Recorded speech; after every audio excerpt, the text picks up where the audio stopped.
मुंड नुआइले ममता दृढ़ विरोध पर दीघारे हटिला जगन्नाथ धाम लेखा। पश्चिमबंग सरकार दीघारे जगन्नाथ धाम लेखा को हटाई। निकटे दीघारे जगन्नाथ मंदिर प्रतिष्ठा होता से स्थान को जगन्नाथ धाम भाव उल्लेख कर विभिन्न महल में दृढ़ प्रतिवाद कर श्रीमंदिर सेवायत श्रद्धालु विभिन्न राजनीतिक दल यह दृढ़ विरोध करते दीघारे जगन्नाथ धाम लेखा को हटई दि जाइए। अधिक आलोचना करवा कोलकाता ब्यूरो हेड प्रमोद महांती सीधासख जोड़ी फोन लाइन में। प्रमोद ये निश्चित पक्षे कहीपर गोटे धर्मीय भावना को नहीं जो खेल खेल जाऊला चारोटी धाम और पंचम धाम करने को चेष्टा करते दीदी और शेष में हार मानी अर्थात मुंड नुआई। देखो अमीय बर्तमान जो प्रचार चली राज्य सरकार सिद्धांत नहीं जगन्नाथ धाम को प्रत्याहार कर किंतु प्रकृत अर्थ में ए पर्यंत राज्य सरकार कौन प्रकार सिद्धांत नहीं ना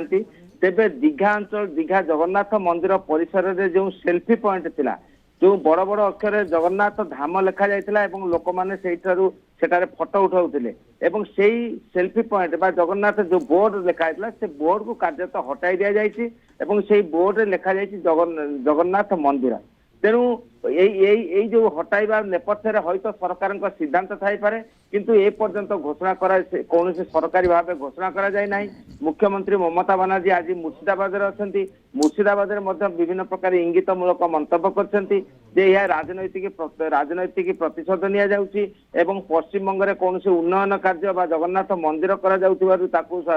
बीजेपी विरोध करुची बा राज्य सरकार विरोध करुची एभली विभिन्न प्रकार मंतव्य करछंती किंतु आमे जो दाबी कर ममता बनर्जी मथा नुइले ममता बनर्जी कौन सिद्धांत नहीं ए पर्यंत सिद्धांत नहीं नथिले सुधा तेबे एतिकी सांत्वनामूलक जो भाव बड़ बड़ बोर्ड लिखा जाइथिला जगन्नाथ धाम से धाम जगह जगन्नाथ मंदिर लिखा जाइए और सेल्फी जोटा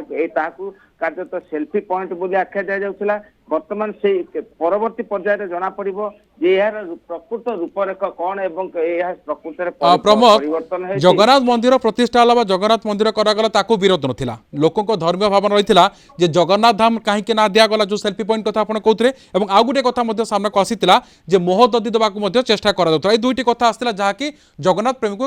अनेक भाव में कष्ट देइतिला किंतु वर्तमान राज्य सरकार को आईन मंत्री स्पष्ट करिसथि जे आमे ममता सरकार को अवगत कराइबो दरकार पड़े आईन आश्रय नबू।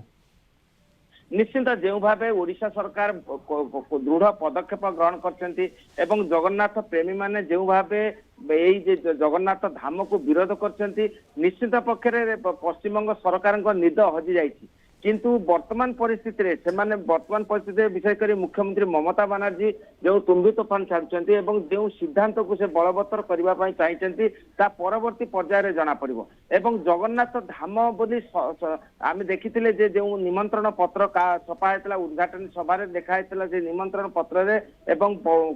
स्पष्ट भाबे लेखा थिला जे जगन्नाथ धाम सरकारी निमंत्रण पत्र रे जे जगन्नाथ संस्कृति केंद्र लेखा थिले सुधा जगन्नाथ धाम बोली बारंबार उल्लेख थिला एवं जे रास्ता रे जो तोरण मान थिला सेथरे मध्ये जगन्नाथ धाम थिला एवं माने विशेष कर पुरी रो विकल्प भाव चिन्हित करबा पई एक नेपथ्य रे से माने इंगित देइथिले या अस्वीकार करियबो नै। प्रमोद ये द्वितीय पुरी चेष्टा करबा को ये गोटे जो हीन षड्यंत्र कही पारिबा कि अन्य बगर जदि आपण देखिबे जे दीदी बा दीदी को सरकार मध्ये जानिछि धाम को नै कि विवाद सृष्टि होई पारे तबे काहे के बड़ी प्रचेष्टा कराउतला माइलेज रबा को चाहुतले कि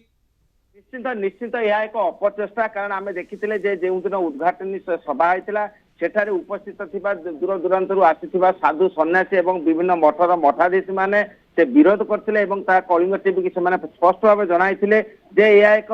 पूरा एक पौराणिक भारतीय जो धर्मीय आत्मा प्रति आघात या कौन प्रकार मानि जीव नाही एवं जो भाव जो चारि धाम रही चारि धाम शंकराचार्य रही तेणु पुरी हूँ महाधाम तेणु तार विकल्प भाव एठारे दीघारे धाम करबा एटा कार्यत